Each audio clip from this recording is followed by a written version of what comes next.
له ومن يضلل فلا هادي له وأشهد أن لا إله إلا الله وحده لا شريك له وأشهد أن سيدنا وحبيبنا وطبيب قلوبنا محمد الذي أرسله بالحق بشيرا ونذيرا وداعيا إلى الله بإذنه وسراجا منيرا فقد قال الله سبحانه وتعالى في كلامه المجيد وفي فرقان الحميد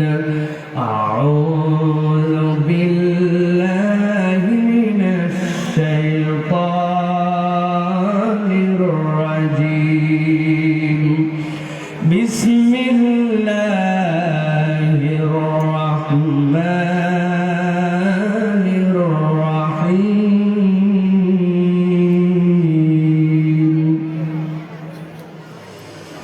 ألم تر أن الله يسبح له من في السماوات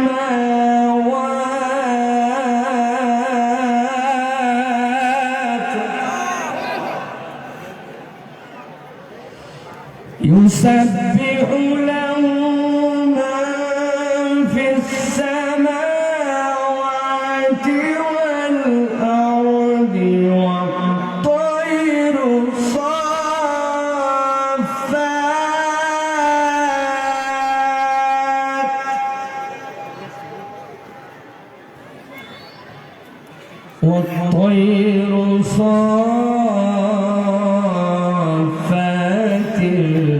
كل قد علم صلاته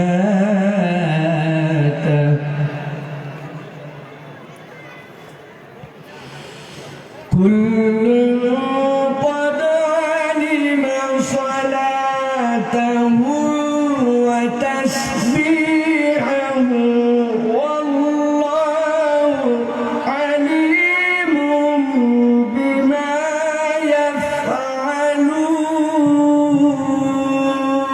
يفعلون والله عليم بما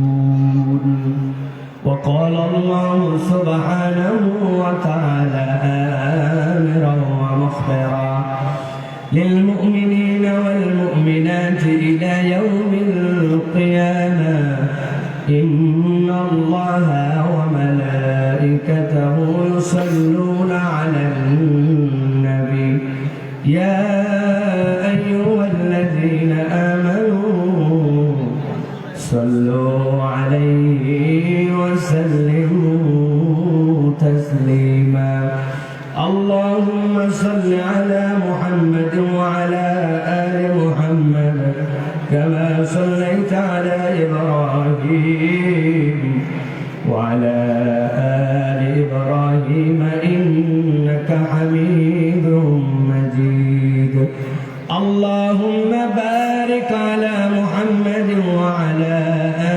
آل محمد كما باركت على إبراهيم وعلى آل إبراهيم إنك حميد مجيد الحمد لله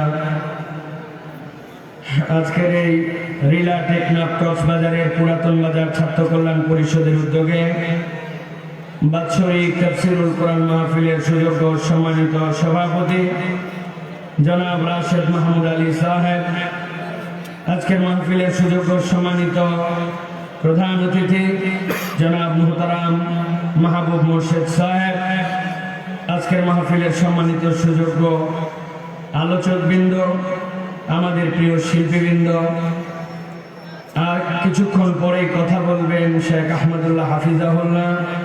মঞ্চে উপবিষ্ট সম্মানিত ওলামায়ে হযরত, ফোদালায়ে কেরাম, ওয়াজিবুল ইহতিরাম, সম্মানিত খতিব ইমাম, উস্তাদবৃন্দ, আমার সামনে উপবিষ্ট সম্মানিত মুরব্বিয়ানে কেরাম, আমার প্রিয় তরুণেরা, স্নেহের ছোটরা, পর্দার আড়াল থেকে শুনছেন মা এবং বোনেরা, একবার সকলকে সালাম দিয়েছি, আরো একবার আপনাদের কাছে দোয়া পাওয়া এবং করার আশায় সালাম নিবেদন করি। আসসালামু আলাইকুম ওয়া রাহমাতুল্লাহ।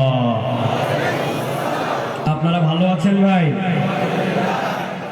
ভালো আছেন আপনারা? এনার্জি আছে আপনাদের? এনার্জি ফুল আছে? এনার্জি ফুল? আল্লাহ রাব্বুল আলামিন যারা এই কোরআন শোনার জন্য আসলেন, আমাদের এই কোরআন শোনাটাকে আল্লাহ রাব্বুল আলামিন যেন নাজাতের ওসিলা হিসেবে কবুল করেন, বলেন আল্লাহুম্মা আমিন। প্রিয় ভাইয়েরা, এই যে আমরা কোরআন শুনতে আসি, এই কোরআন শুনতে আসলে লাভ আছে না নাই? কথা বলতে হবে, লাভ আছে না নাই? এই লাভ যে আছে, এই লাভটা কি কম না বেশি? যেই লাভটা আছে এবং যেই লাভটা বেশিও বলি আমরা, এইটাকে আমরা বুঝে বলি না না বুঝে বলি? অর্ধেক বুঝে অর্ধেক না বুঝে। আমরা অনেক সময় জানি না যে কোরআনুল কারীমের এই ফায়দাটা আমাদের জীবনে কি। যারা কোরআনের পক্ষে থাকে, যারা কোরআনকে ভালোবাসে, কোরআন শুনলে তাদের জন্য উপকার হবে ভাবে, আল্লাহ রাব্বুল আমিন বলছেন আল্লাহর দৃষ্টিতে এরাই হচ্ছে জ্ঞানবান, ঠিক না? আল্লাহ কোরআনুল কারীমের মধ্যে বলেছেন, কুল হাল ইয়াস্তাউিল্লাযীনা ইয়ালামুন ওয়াল্লাযীনা লা ইয়ালামুন। এই দুনিয়াতে যারা জানে আর যারা জানে না, হে রাসূল আপনি জিজ্ঞাসা করেন এই দুই দল কি এক? কথা বলতে হবে, এই দুই দল কি এক? যারা জানে আর যারা জানে না, এই দুই দল এক। এই আয়াতে কারিমার আলোকে তাবৎ পৃথিবীর মানুষ দুইটা পার্টিতে বিভক্ত। পার্টি কয়টা? মুরব্বীদের কথা শুনতে চায় না। যে সকল তরুণ যুবক আছেন, ইয়াং আছেন, তারা খালি টস টস করে উত্তর দিবেন, মুরব্বীদের কোনো জবাব দিতে হবে না। পৃথিবীতে পার্টি কয়টা? একটা পার্টির নাম হচ্ছে অজ্ঞান পার্টি, আরেকটা পার্টির নাম হচ্ছে সজ্ঞান পার্টি। পার্টি কয়টা? অজ্ঞান পার্টি কারে বলে? পকেটের মধ্যে যারা মলম রেখে, বিভিন্ন ঔষধ রেখে, হাটে বাজারে গঞ্জে, গরুর হাটে বিভিন্ন মানুষের কাছ থেকে, টাকাওয়ালার কাছে চোখে মলম লাগায়, অজ্ঞান করে টাকা পয়সা নিয়ে ভেঙে যায়, এরাই হচ্ছে অজ্ঞান পার্টি, ঠিক কিনা?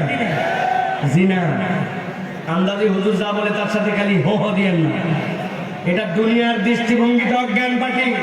কিন্তু কুল হাল ইয়াস্তাউিল্লাযীনা ইয়ালামুন ওয়াল্লাযীনা লা ইয়ালামুন, এই দৃষ্টিভঙ্গিতে অজ্ঞান পার্টি হচ্ছে তারা, দুনিয়ায় যাদের বাড়ি আছে, গাড়ি আছে, নারী আছে, টাকা আছে, পয়সা আছে, অর্থ আছে, বিত্ত আছে, ক্ষমতা আছে, দুনিয়াতে যা ইচ্ছা তাই হয়তো করতে পারে, কিন্তু এত কিছু করতে পারার পরেও তাদের সাথে যদি আল্লাহ না থাকে, রসুল না থাকে, ইসলাম না থাকে, ঈমান না থাকে, সব আছে কিন্তু ঈমান নাই, ওরা পার্টিতে অজ্ঞান, ঠিক কি না?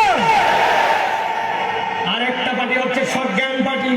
দুনিয়াতে তাদের হয়তো বাড়ি নাই, গাড়ি নাই, টাকা নাই, পয়সা নাই, অর্থ নাই, বিত্ত নাই, ক্ষমতা নাই, জেল জুলুম অত্যাচার, দুনিয়ার মানুষ তাকে পাত্তা দেয় নাই, কেউ কোনোদিন তাকে একবার খুশি মনে সালামও হয়তো দেয় নাই। কিন্তু এত কিছু না থাকার পরেও তার সাথে যদি আল্লাহ থাকে, রসুল থাকে, ইসলাম থাকে, ঈমান থাকে, দুনিয়ায় তার কিচ্ছু নাই কিন্তু আছে ঈমান ও আল্লাহ এবং তার রসুলের কাছে, পার্টিতে সব জ্ঞান, ঠিক না? একটা পার্টি অজ্ঞান, আরেকটা পার্টি হচ্ছে সজ্ঞান। এই দুই পার্টির মানদণ্ড হচ্ছে ঈমান, ঠিক না? ঈমানওয়ালারা কোরআন পছন্দ করে। ঈমানওয়ালারা কি পছন্দ করে? অতএব যাদের হৃদয়ে কোরআনের মহব্বত আছে, বুঝতে হবে তার হৃদয় ঈমান আছে। আর যার হৃদয় ঈমান আছে দাবি করে আর তার কাছে কোরআনের মহব্বত নাই, ওই দাবি মিথ্যা দাবি, ওই দাবির কোনো মূল্য আল্লাহর কাছে নাই, ঠিক না? আল্লাহ রাব্বুল আলামিন বলছেন, এই যে কোরআন তোমাকে দিলাম, এই নিয়ামতটার দাম, এই নিয়ামতটার মর্যাদা, এই নিয়ামতটার হৃদয় দিয়ে তুমি যদি একবার অনুভব করো, আল্লাহ বলছেন এই নিয়ামতের মৌলিক একটা আল্লাহর পক্ষ থেকে ফায়সালা। আল্লাহ কোরআনে বলছেন বাল নাকযিফু বিল হাক্কি আলাল বাতিল ফায়াদমাউহু ফাইযা হুয়া যাহিক ওয়া লাকুমুল ওয়াইলু মিম্মা তাসিফুন। আল্লাহ রাব্বুল আলামিন বলছেন দুনিয়ার মানুষ যারা কোরআন ওয়ালা হবে, যারা হক ওয়ালা হবে, যারা ইসলাম ওয়ালা হবে, আমি রব্বুল আলামিন তাদের ব্যাপারে বলছি এই কোরআন, এই ইসলাম, এইটা আল্লাহর পক্ষ থেকে হক হিসাবে এসেছে। এইটা এমনি এমনি আসে নাই। আল্লাহ বলছেন নাকযিফু বিল হাক্কি আলাল বাতিল। এই কোরআনের কাজ হচ্ছে পরিবর্তন করানো, আঘাত দেওয়া। এই কোরআনের কাজ হচ্ছে, ইসলামের কাজ হচ্ছে বাতিলকে পর্যদস্ত করে দেওয়া। অতএব যেখানে কোরআন আসবে, কোরআন দিয়ে যেখানে আঘাত হবে, যেখানে ইসলাম দিয়ে পরিবর্তন হবে, আল্লাহ বলছেন ওইটাই হবে হক দ্বারা বাতিলের পরিবর্তন। অতএব কোরআনের পরিবর্তনই একমাত্র আল্লাহর কাছে গ্রহণযোগ্য পরিবর্তন। ঠিক না? দুনিয়াতে আমরা দেখতে পাই শিক্ষিত লোকের কোনো অভাব নাই। ভালো করে একটু গভীর মনোযোগে বোঝার চেষ্টা করেন। আপনার এলাকার কোন একটা মসজিদে হঠাৎ করে একটা জুতা চোর ধরা পড়ছে। যেই বেটা ওই ওয়াক্তে নামাজ পড়তে যায় নাই, ও বাজারে ছিল, খবর পাইছে জুতা চোর ধরা পড়ছে, দৌড় লাগাইছে। যেমনি হোক নামাজ না পড়ি জুতা চোর একটা পাওয়া গেছে, কিছু কুলকিল ঘুষি লাগায় আছে। ঠিক কিনা? জুতা চোর মারার জন্য দৌড়। শুনছেন বাজারের মধ্যে একটা লোক পকেট মার করছে। কয় টাকা চুরি করছে? 200 টাকা। তাও হয়তো নয়, ওই 200 টাকার চোর ধরা পড়ার কারণে ওরে ধোলায়, অন্যান্য দেশে বন ধোলায়। ঠিক কিনা? এই যে লোকটা জুতা চুরি করলো 150 টাকা দামে আর পকেট মারলো 200 টাকা দামে, এ হয়তো দেখেন যে অর্ধশিক্ষিত, অল্প শিক্ষিত, অশিক্ষিত, ওর অনেক দেনা দাড়ি নানান কিছুর প্রসঙ্গ আছে জন্য এই চুরি করছে, ওর মধ্যে শিক্ষা দীক্ষা নাই। এই গেল আপনাদের চুরি।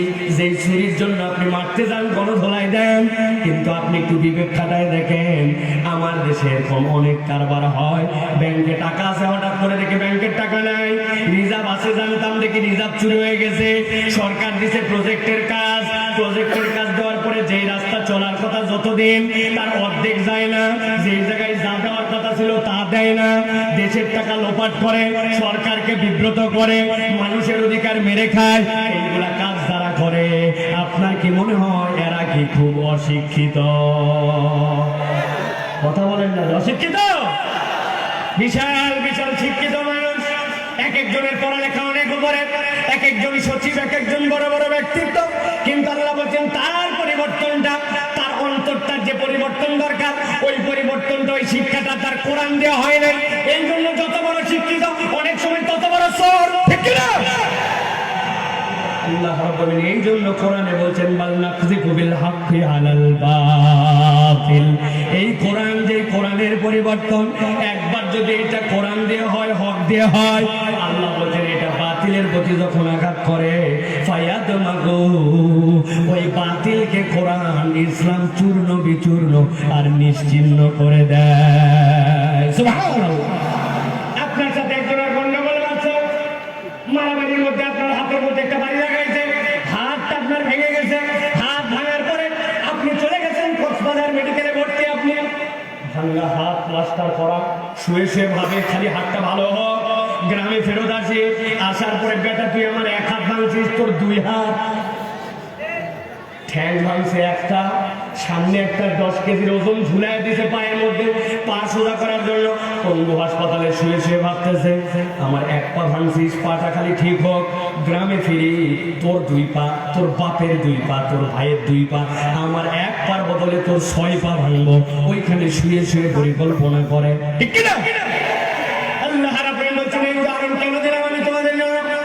ভাইরা ভালো করে বলছেন এই উদাহরণ দেওয়ার কারণে আপনার হাত ভাঙলে, আপনার পা ভাঙলে, আপনার অন্য কোনো অঙ্গ চূর্ণ বিচূর্ণ হলে আপনি তার প্রতিশোধ নেওয়ার একটা চিন্তা করেন। কিন্তু আল্লাহ বলছেন ইসলাম পরিবর্তনটা কোন জায়গায় ঘটায়?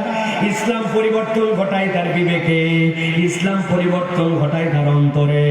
কেউ যদি মায়ের খায়, তার ব্রেন এমন অবস্থা, তারা হুঁশ নাই, জ্ঞান নাই, কোমায় চলে গেছে।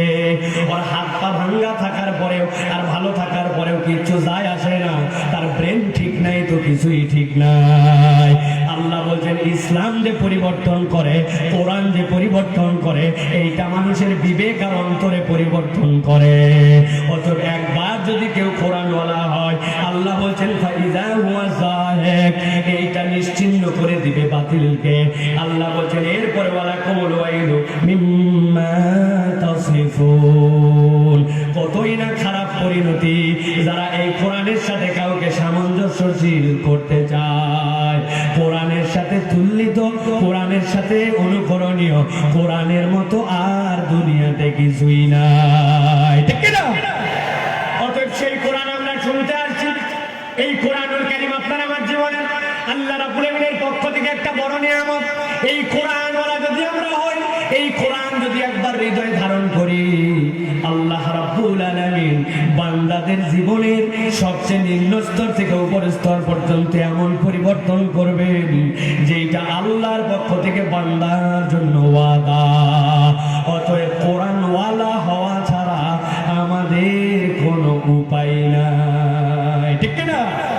প্রিয় ভাইরা, কোরআনুল কারীম, এই কোরআন আসছে যুগ পরিবর্তন করার জন্য, এই কোরআন আসছে বিশ্ব পরিবর্তন করার জন্য। আমরা শুধু কথা শুনে মাঝে মাঝে ভাবি না একবার মুহাম্মদুর রাসূলুল্লাহ সাল্লাল্লাহু আলাইহি সাল্লাম 1 থেকে 40 বছর পর্যন্ত মক্কায় ছিলেন। এর মধ্যে 25 বছর থেকে 40 বছর পর্যন্ত হেরা গুহার মধ্যে অবস্থান করছেন। 5টা বিষয় পরিবর্তনের জন্য চেতনার চিন্তা।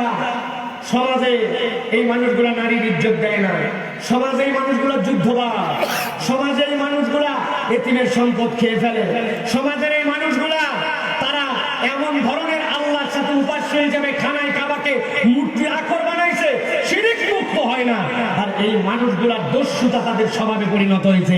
জোর যার মূল্যটা আল্লাহ নবী 25 থেকে 40 বছর পর্যন্ত খানায় কাবার দূরে যে ওই গাড়ে হেরার মধ্যে বসে বসে কেমনে সমাজ পরিবর্তন করা যায় 15 বছর ভাবলেন। রাসূলুল্লাহ সাল্লাল্লাহু আলাইহি ওয়াসাল্লামের কাছে কোনো কুল কিনারা কিচ্ছু ছিল না। আল্লাহ বললেন যেই না আল্লাহ ওহী দিলেন, ওই ওহী দেওয়ার পরে বাকি 23 বছর এমন পরিবর্তন হলো যে আদম আলাইহিস সালাম থেকে কিয়ামত পর্যন্ত যত যুগ আসবে, আল্লাহ রাসূলের ওই 23 বছরের যুগকে আল্লাহ নবী বলেছেন খায়রুল উমুরি করনি সুম্মাল্লাযিনা ইয়ালুনাহুম সুম্মাল্লাযিনা ইয়ালুনাহুম, এর থেকে ভালো যুগ ছিল না, বর্তমানেও নাই, ভবিষ্যতেও আসবে না। এই পরিবর্তন হয়েছে কোরআন দিয়ে, ঠিক কিনা ভাই? আমি আজকে আপনাদের কাছে বেশিক্ষণ কথা বলতে পারবো না, সংক্ষিপ্ত সময়ে আমি আপনাদের কাছে নির্ধারিত একটি বিষয়ে কথা বলবো নিয়ত করেছি। যতক্ষণ শেখ আহমদুল্লাহ হাফিজাহুল্লাহ না আসেন আমি সংক্ষিপ্ত সময় বলবো, তবে ওই দিনে হাফ এন আওয়ার 30 মিনিটের মধ্যে ইনশাআল্লাহ এই বিষয়টা আপনাদের মাথার মধ্যে একটু ধারণা দেওয়ার জন্য চেষ্টা করব। জানা বিষয় কিন্তু আরেকবার একটু রিমাইন্ডার দিয়ে দেওয়ার জন্য। প্রিয় ভাইয়েরা, আমাদের জীবনে কোরআনের প্রয়োজন আছে, এটা আমরা কম বেশি সবাই স্বীকার করি, ঠিক কিনা ভাই? একটু কথা বলেন, ঠিক তো ভাই? আচ্ছা, কথা বলেন না, আপনারা রিজার্ভ রাখেন। শেখ আহমদুল্লাহ যখন আসবেন তখন আপনারা কথা বলেন, এখন জাস্ট খালি শোনেন, কথা বলতে হবে না, ঠিক আছে ভাই? এখন শোনেন। তাহলে আপনার আমার জীবনে কোরআন প্রয়োজন, এটা আমরা স্বীকার করি। কোরআনের সম্পৃক্ততা আমাদের জীবনে জরুরি, এটা আমরা স্বীকার করি, কিন্তু মোটা দাগে কেউ আমাদেরকে বলে দিচ্ছে না যে আসলে আমাদের কোরআন যে দরকার, কোন কোন সেক্টরে দরকার। আল্লাহ মানো, হ্যাঁ আল্লাহ মানি। আল্লাহকে বিশ্বাস করো, হ্যাঁ আল্লাহকে বিশ্বাস করি। কোরআন দরকার আছে, হ্যাঁ দরকার আছে। ভাই কোরআন দরকার আছে, কি জন্য দরকার আছে? বলো তো হুজুরেরা জানে, তো হুজুর জানলে তো হবে না, আপনার হৃদয়ের মধ্যে একটা ধারণা এবং জ্ঞান নিয়ে যেতে হবে। এই জন্য আমি একদম সংক্ষিপ্ত সময়ে মানব জীবনে কোরআনের সম্পৃক্ততা মৌলিক 5টা প্রয়োজনে মানব জীবনে কোরআনের সম্পৃক্ততা দরকার। এই 5টা পয়েন্টের উপরে 6-7টা আয়াতে কারিমার আলোকে কোরআন থেকে আপনাদেরকে রেফারেন্স দিয়ে আলোচনা শেষ করব। তার আগে জিজ্ঞাসা করব, এবার সবাইকে উত্তর দিতে হবে, কোরআনের সাথে সম্পৃক্ততা মানব জীবনে মৌলিক কয়টা প্রয়োজন? সবাইকে বলতে হবে, আসতে বলেন আর জোরে বলেন, কয়টা প্রয়োজন? 5টা। আমরা এই 5টা প্রয়োজন সংক্ষিপ্ত ভাবে শোনার চেষ্টা করব। নিজে নিজে একটু বিবেচনা করবেন, যেটা বলা হচ্ছে এই বলাটা আপনার আমার হৃদয়ের সাথে মিলছে কিনা, এটা সত্যি আমাদের জন্য দরকার কিনা। 1 নম্বরে কোরআনুল কারীম ছাড়া আপনাকে আমাকে সঠিকভাবে পথের দিশা কেউ দিতে পারে, বলতে হবে কেউ দিতে পারে। দেখেন আপনাদেরকে লাইট জ্বলতেছে, এই লাইটগুলি এখনই যদি বিদ্যুৎ অফিস থেকে বিদ্যুৎ চলে যায় আপনার লাইটটা বন্ধ হয়ে যাবে, ঠিক না? আপনারা বলবেন মাহফিল কর্তৃপক্ষ জেনারেটরের পর্যাপ্ত ব্যবস্থা রাখতে, হুজুর আমাদের লাইট গেলে সমস্যা নাই, জেনারেটর চলবে। জেনারেটরও চলবে না, জেনারেটর যদি ডিজেল না থাকে তাহলে আপনার জেনারেটরও ফেল, ঠিক না? আপনি বলবেন হুজুর জেনারেটরও দরকার নাই, আমার বাড়িতে আমার জন্য সোলার প্যানেল আছে, সোলার লাইট সূর্য থেকে খায়, ব্যাটারিতে জড়ো হয়, আমাকে আলো দেয়, অতএব আমি এই জেনারেটর লাইট কোনোটাতেই নির্ভরশীল নয়। প্রিয় ভাইরা, আপনার সোলার প্যানেলের দিকেও তাকায় চিন্তা করে দেখবেন ওই সূর্য আপনার আমার কারো বাপ দাদার নয়, সূর্য নাই আপনার সোলার প্যানেলও চলবে না, ঠিক না? দুনিয়ার সব আলো পর নির্ভরশীল, একমাত্র আলো কোরআনুল কারীম, যেটাকে আল্লাহ নিজে বলছেন কোরআন হচ্ছে তোমার জন্য নূর। আল্লাহ বলছেন এই কোরআনের কাজ হুদাও ওয়া রাহমাতুল লিল মুমিনিন, এই কোরআন ঈমানদারদেরকে আলো দিয়া দুনিয়া কবর পরকাল সব জায়গাতে আলোকিত করবে। এই কোরআনই একমাত্র আল্লাহর পক্ষ থেকে স্বাবলম্বী আলো ঈমানদারদের জন্য। সুবহানাল্লাহ বলেন।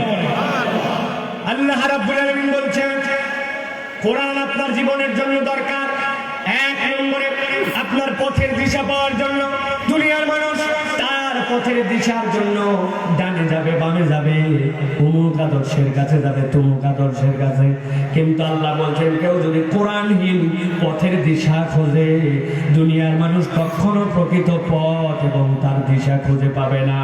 আল্লাহ রাব্বুল আলামিন কোরআনুল কারীমের মধ্যে বলছেন সূরা ইব্রাহিমের আলিফ লাম রা কিতাবুন আনজালনাহু ইলাইকা লিতুখরিজান নাস মিনাজ যুলুমাতি ইলান নূর।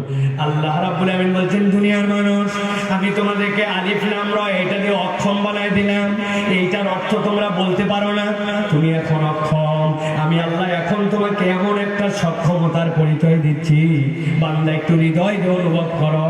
আমি আল্লাহ বলছি কিতাবুন আনজালনাহু ইলাইক, রাসূল আপনার কাছে এমন একটা কিতাব অবতীর্ণ করা হয়েছে, আপনি 1 বছর 2 বছর নয় 15 বছর ধরে ভাবলেন, আর আপনার জীবনের ওই 25 বছর থেকে বারবার গবেষণা করলেন, আপনি পথের দিশা পান নাই, কিন্তু আল্লাহ বলছেন কিতাবুন আনজালনাহু ইলাইক, আপনার প্রতি রব্বুল আলামিন এমন একটা কিতাব দিলেন, ওই কিতাব আপনার কি কাজ করবে কিয়ামত পর্যন্ত আপনার উম্মত যারা তাদের জন্য কাজ হবে লিতুখরিজান নাস মিনাজ যুলুমাতি ইলান নূর, মানুষদেরকে অন্ধকার রাস্তা থেকে বের করে আলোর দিকে পথ দেখানোই হচ্ছে কোরআনের কাজ। অতএব কোনো মানুষ যদি একবার হৃদয়ে কোরআনকে ধারণ করতে পারে, একবার যদি অনুভব করে এই কোরআন আমার পথের দিশা দেখাবে, অতএব কোরআনটা আমি বোঝার চেষ্টা করি, কোরআনটা আমি পড়ার চেষ্টা করি, প্রত্যেক দিন কিছু না কিছু অন্তত 10টা আয়াতের মধ্যে থেকে অনুবাদগুলো বোঝার চেষ্টা করি, অনুবাদ শেষ হলে এরপরে একটু তাফসীর দেখার চেষ্টা করি, আমি কোরআনের কাছে যাই, কোরআনের ছাত্র হয়ে যাই। আল্লাহ বলছেন কেউ যদি কোরআনের সম্পৃক্ততায় নিজের জীবনকে আনে, ওই কোরআন তার জন্য পথ দেখাবে। সুবহানাল্লাহ। তবে এই পথ পাওয়ার জন্য আল্লাহ রাব্বুল আলামিন একটা শর্ত দিয়েছেন, আল্লাহ রাব্বুল আলামিন একটা কারণ বর্ণনা করেছেন, কোরআন জাত তাকে পথ দেখাবে না। এই পথ পাওয়ার জন্য আপনার জীবনে একটা ভিন্ন 2টা জিনিস আপনার জীবনে ধারণ করতে হবে। আমি অনেক জায়গায় উদাহরণ দেই। আমি একবার ঝিনাইদহতে মাহফিলে যাচ্ছি, ডিস্ট্রিক্ট ঝিনাইদহ, ঝিনাইদহর নাম শুনছেন? ঢাকা থেকে ঝিনাইদহে যাব, মধ্যে পদ্মা নদী, পদ্মা নদীর উপরে ব্রিজ নাই এখনো, ওই লাইনে মানিকগঞ্জ হয়ে যাওয়ার সময় এখন ফেরিতে উঠছে, ফেরিতে ওঠার পরে আসরের ওয়াক্ত প্রায় শেষের দিকে, আমি ফেরির একবারে ছাদের উপরে উঠে পড়ছি, নামাজের জায়গা আছে, নামাজ পড়বো, এখন চিন্তা করতেছে কোন দিকে নামাজ পড়বো। হাতে হঠাৎ করে মোবাইল নিলাম, মোবাইল নেওয়ার পরে আপনাদের আমাদের সকলের মোবাইলে দেখেন কম্পাস আছে, আছে না ভাই? কম্পাস বের করে দিকে এই তো এইদিকেই তো পশ্চিম, সুন্দর করে 2 রাকাত নামাজ পড়ে ফেললাম। পড়ার পরে দেখে একটা মুরব্বী পাশে বসে আছে, উনি আমার কাছে আসছে, আসার পরে বলছে বাবা তুমি এখানে আসলে কোনো জিজ্ঞাসা নেই, কিচ্ছু নাই, নামাজে দাঁড়ায় গেলে ঠিকই তো দেখলাম, আমি একটু আগে লোকজনের কাছে জিজ্ঞাসা করে যেদিকে নামাজ পড়ছে তুমি তো সেই দিকেই নামাজ পড়লে, কি ব্যাপার? আমি বললাম চাচা সহজ, মোবাইলের মধ্যে একটা কম্পাস আছে, এই কম্পাসটা উত্তর দক্ষিণ দেখায়, তার বিপরীতে পূর্ব পশ্চিম বোঝা যায়, এইভাবে দেখে আমি দিক ঠিক করে নামাজ পড়ে ফেলছি। মুরব্বী বলতেছে আগে তো ছোট ছোট কম্পাস হাতে নিছি আমরা, কিন্তু এখন মোবাইলে ওইটা আছে, বিরাট ব্যাপার তো। বাবা আমিও তো বিভিন্ন জায়গায় সফর করি, অনেক জায়গায় যাই, তুমি কি আমার মোবাইলে একটুখানি এই কম্পাসটা উঠাই দেওয়ার ব্যবস্থা করবে নাকি? আমি বললাম কোনো ব্যাপার না, আপনার মোবাইল দেন, আমি কেমনে উঠানো লাগে আবার কেমনে এটা দেখা লাগে আপনারা শিখাই দিচ্ছে, কারো কাছে জিজ্ঞাসা করা লাগবে না, দিক পেয়ে যাবেন।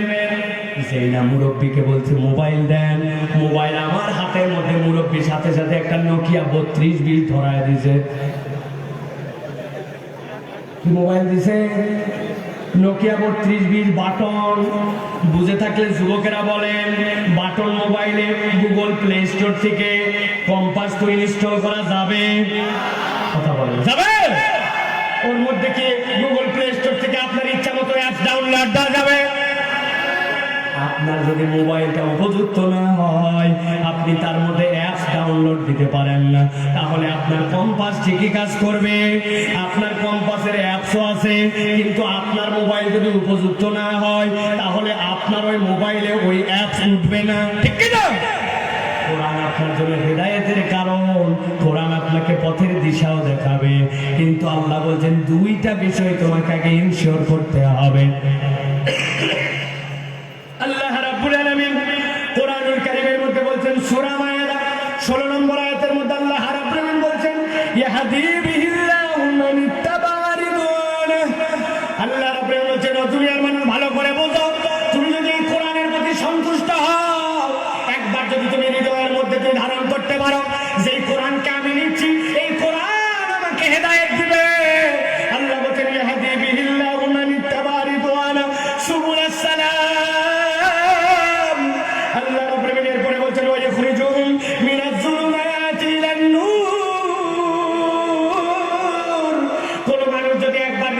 বিশ্বাস করে এই কোরআন তার জন্য পথের দিশা দিবে, যেই পথ তার জন্য আল্লাহ দেখাবেন, ওই পথের উপরে আমার আস্থা আছে, আমার ভরসা আছে, ওই রবের প্রতি আমার আস্থা আছে, ওই রব আমাকে যে রাস্তা দেখাবেন ওই রাস্তায় আমি ভরসা করি।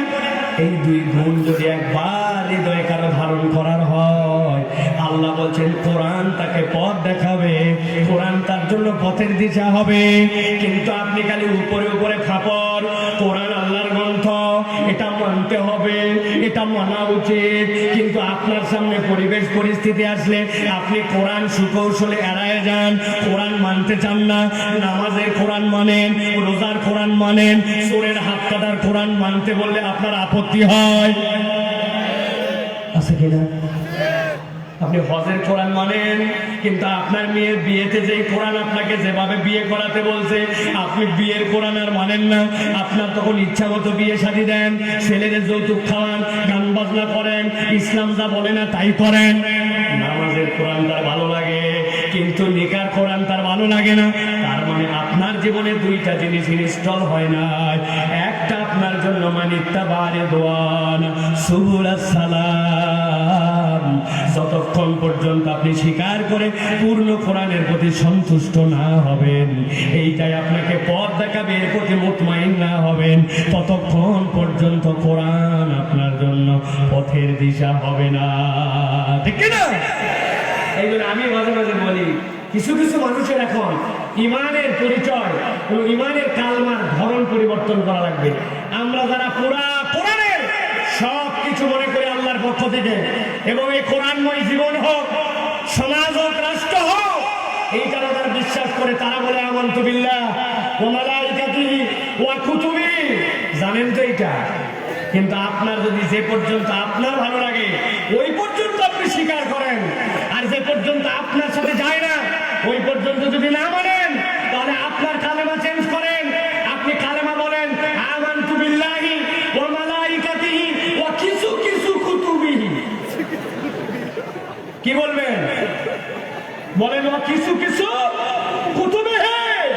তবে জেনে রাখেন, মাথা পরিষ্কার করেন, পুরা কোরআন আপনার সামনে, পণ্ডিতি করে বলছেন 15 পারা পর্যন্ত আমার কোনো এ বিষয়ে কোনো রকম টেনশন নাই, এ বিষয়ে আমি একদম হৃদয় আমার মোতমাইন, বাকি 15 পারা আমি ভেবে দেখতেছি। তার মানে আপনি 50% মুসলমান, তাই তো? হ্যাঁ, যার 29 পারা পর্যন্ত মোটামুটি কোনো আপত্তি নেই, কিন্তু এই 1 পারা নিয়ে একটু বক্তব্য আছে, উনি হচ্ছে 90% মুসলমান, তাই তো? না, সব সূরার ব্যাপারে তার কোন রকম কথা নাই, কেবল কুলিহাইল কাফিরুন এটার ব্যাপারে একটু কথা আছে। অতএব উনি 99% মুসলমান, তো 1% কোরআনের এইটুকু পরে ভেবে দেখবে, তাই তো? ভালো করে পরিষ্কার করে দেন। এখন আপনার মাথায় কাজ করুক বা না করো, আপনার বিবেকে ধরুক বা না ধরো, এই কোরআনুল কারীমের একটা অক্ষরের একটা জবর জের নিয়ে যদি আপনার কোনো প্রশ্ন থাকে, আপনি 0% মুসলমান, আপনার ঈমান আনা হয় না, ঠিক কি না? পুরা কোরআন মানে এক সূরার একটা অক্ষর স্বীকার করলে ঈমান নাই। সেখানে আপনি পণ্ডিতি খাটান, ইসলামের বিধিবিধান নিয়ে নানান কথা বলেন। আগে কোরআনের প্রতি সন্তুষ্ট হতে হবে, তবেই কোরআন আপনাকে পথ দেখাবে, মনে থাকবে তো? 2 নম্বরে আল্লাহ রাব্বুল আলামিন বলছেন কোরআন আপনার জীবনে প্রয়োজন, কারণ আপনার জীবনের উদ্দেশ্য যদি আপনি জানতে চান, আপনার জীবনের উদ্দেশ্যটা কি, কোরআন ছাড়া কেউ আপনার কাছে এটা পরিষ্কার করবে না। আর কারো কাছে যদি জীবনের উদ্দেশ্য পরিষ্কার না থাকে, ওই মানুষের দ্বারা দুনিয়াতে যা ইচ্ছা করা সম্ভব। একজন ছেলেকে বলছে তুমি কেন পড়ো, পড়ালেখা করার তোমার কারণ কি?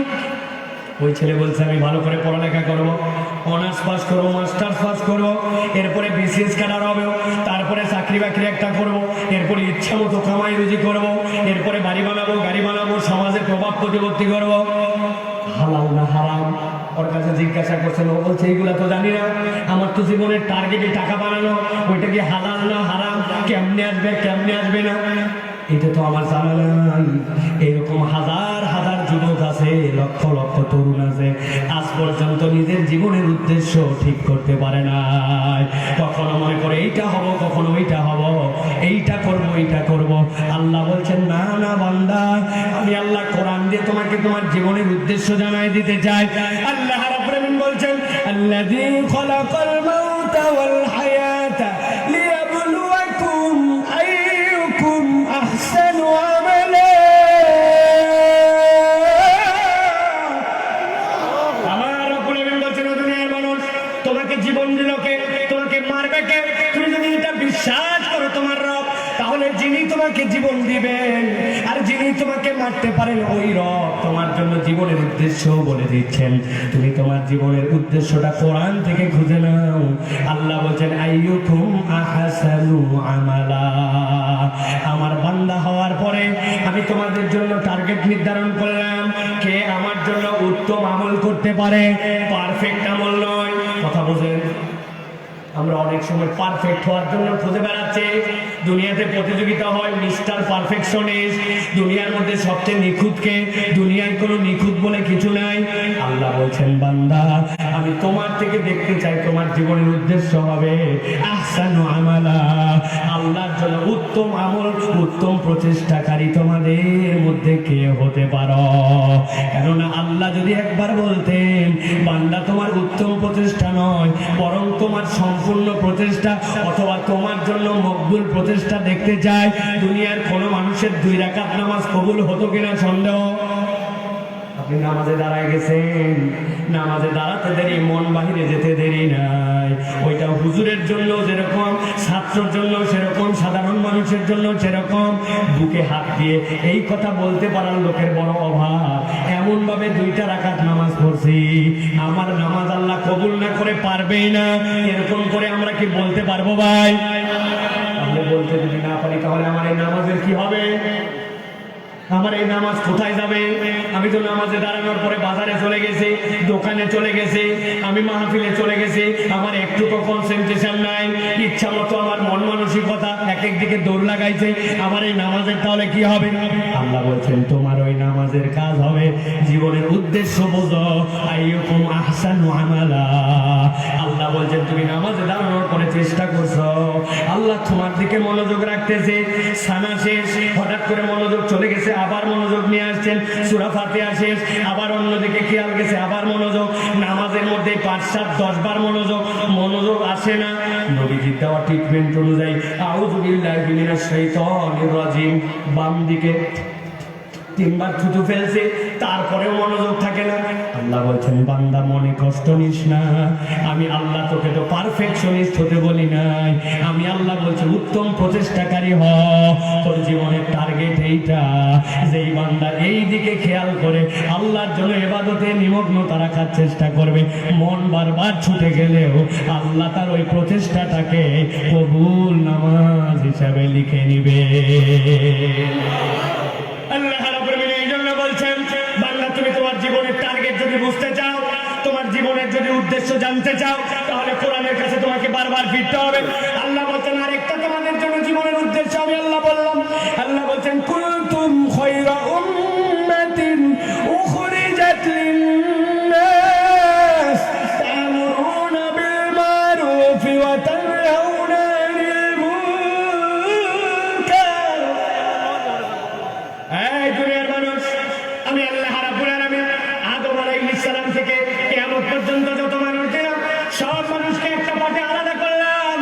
মুহাম্মদ সাল্লাল্লাহু আলাইহি ওয়াসাল্লামের এক পর্যন্ত সবগুলা এক, আর মুহাম্মদ সাল্লাল্লাহু আলাইহি ওয়াসাল্লামের পরের গুলা সব এক। সুবহানাল্লাহ। আল্লাহ বলছেন, মুহাম্মদ সাল্লাল্লাহু আলাইহি ওয়াসাল্লামের উম্মতে মুহাম্মাদী সকলের থেকে আলাদা, সবার থেকে দামি, সবার থেকে এক্সেপশনাল। আল্লাহ রাব্বুল আলামিন বলছেন সবার থেকে ব্যতিক্রম।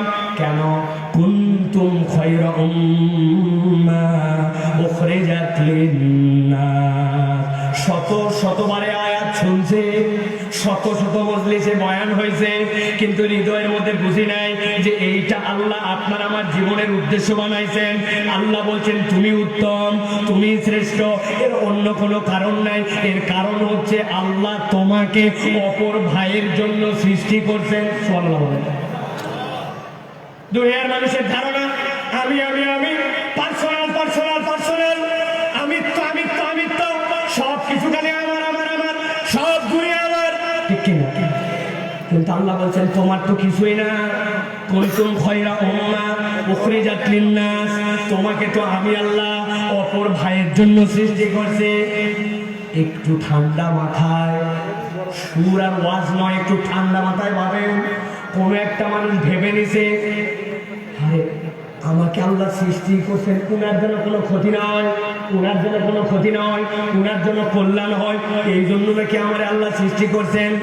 তাহলে আমি বাড়ি করার সময় যে কান্ডিসটা বের করে দিচ্ছে, অপর ভাই অবজেকশন দিচ্ছে, কিন্তু আমার পাওয়ারের কারণে আমি পানিটা ওই দিক ফেলতেছে, আমার একটু ক্ষমতা আছে, ড্রেনটা এদিক দিয়ে চালায় দিচ্ছে, আমার একটু দাপট আছে, অমুক ভাইটারে কেমনে ফাঁসানো যায় এই প্রচেষ্টার মধ্যে আছে।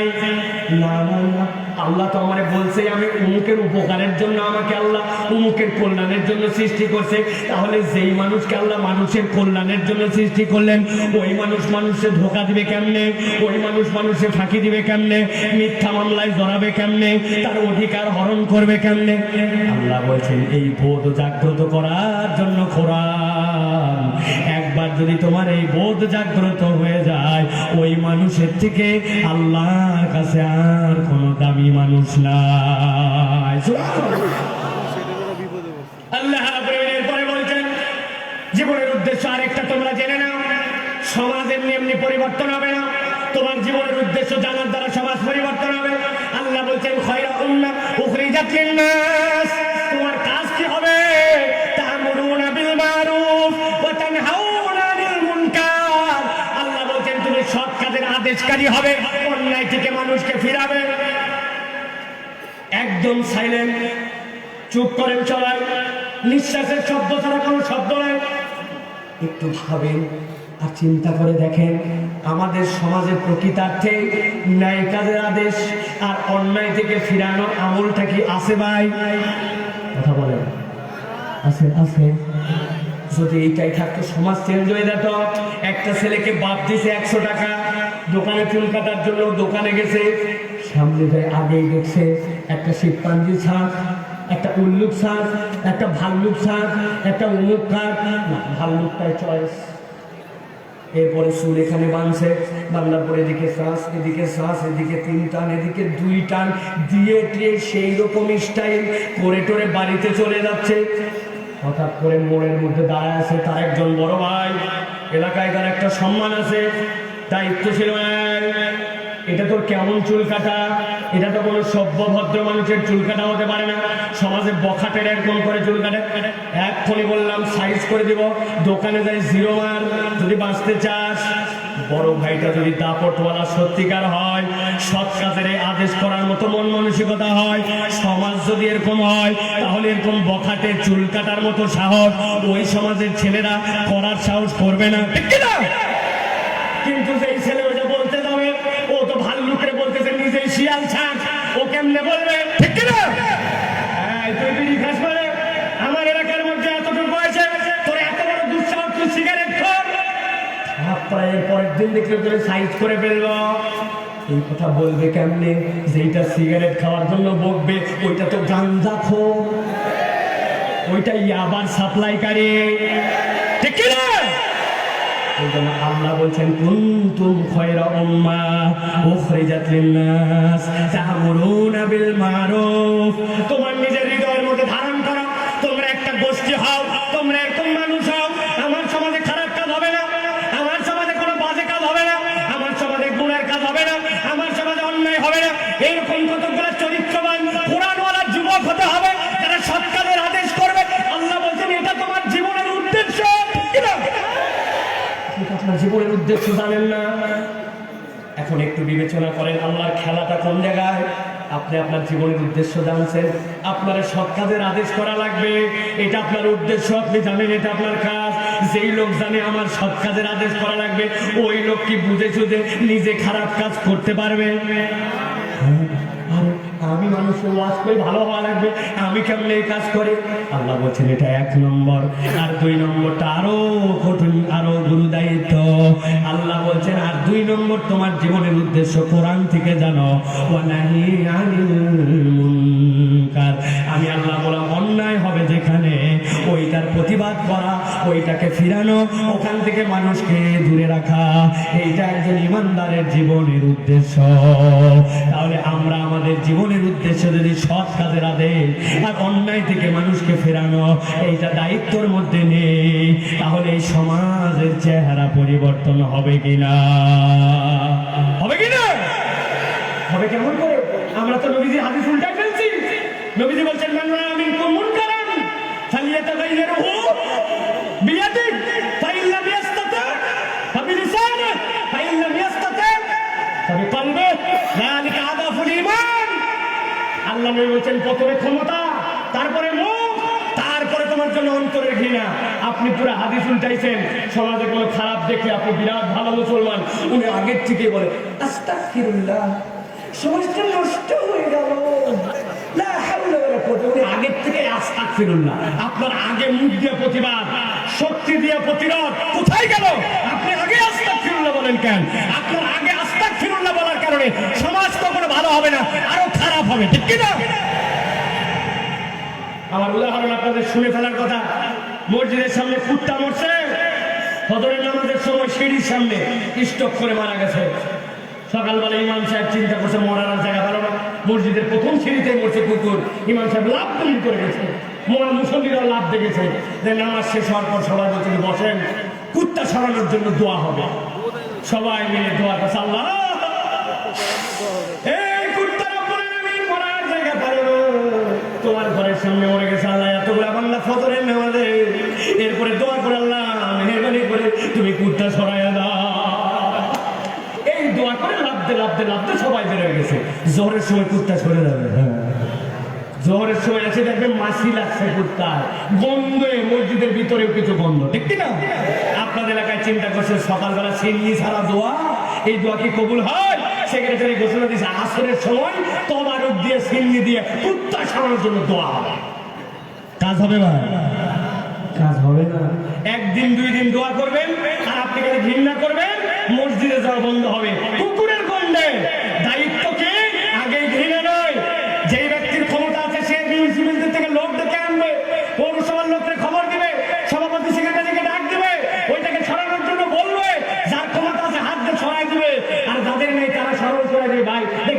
করা যায় কিনা, সব কিছু বাদ দিয়ে হজরের থেকে জায়গা পেল রাস্তা ফিরে, আপনি আস্তা ফিরুল্লাহ আমল আগে করলে মসজিদে ঢোকা লাগবে না আপনার, ঠিক কিনা? আগে বোঝেন আল্লাহ জীবনের উদ্দেশ্য বলাইছেন, আপনার জীবনে চেতনা জাগ্রত করতে হবে। সমাজের মধ্যে অন্যায় হয় কতদিন সহ্য করবেন? আপনাকে প্রতিবাদ মুখর হতে হবে। আপনাকে যারা দায়িত্বশীল আছেন তাদেরকে এই কোয়ালিটি সম্পন্ন মানুষ হতে হবে। এই বোধ আপনাকে কেউ জাগ্রত করবে না। আপনি যখন কোরআন থেকে দীক্ষা নেবেন যে দুনিয়ার কেউ এই দায়িত্ব আমাকে দেয় নাই, আমার আল্লাহ আমাকে দায়িত্ব দিছে, তখন আপনার আর কারো ডাইনে বাম, কারো রক্ত চক্ষু রাঙানি আপনাকে পিছপা করতে পারবে না, ঠিক না? তাহলে আমরা কি আমাদের জীবনের উদ্দেশ্য আল্লাহ যেটা দিয়েছেন এই দিকে যাওয়ার জন্য শপথ নিতে পারি? আমরা পারি। আরেকটা জিনিস বলি, আল্লাহ রাব্বুল আলামিন বলছেন এই কোরআনের সম্পৃক্ততা তোমাদের কেন দরকার?